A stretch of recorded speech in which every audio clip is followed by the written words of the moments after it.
Mga master, para sa mga Division Office personnel ng Division of Misamis Occidental ay mayroon na pong SARO ang inyo pong division para sa PBB 2021 po ninyo.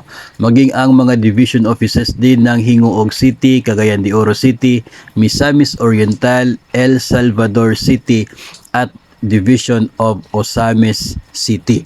Ito po ay pare-parehong nasa Region 10 na nakatanggap today ng Special Allotment Release Order para sa PBB 2021 ng mga Division Office personnel ng atin po mga nabanggit na mga Division Offices sa Region 10. No, baka may mga magtataka naman dyan, bakit 2021 pa?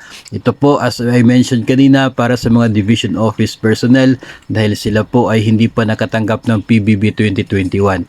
Tatanggap pa lamang.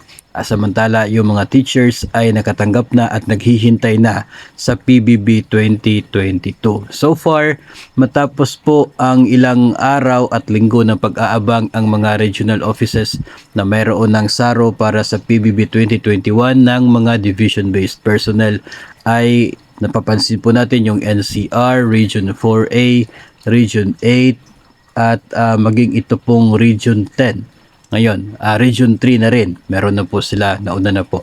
At itong bago, Region 10. So, yung iba pong mga regional offices, maybe one of these days or maybe next week.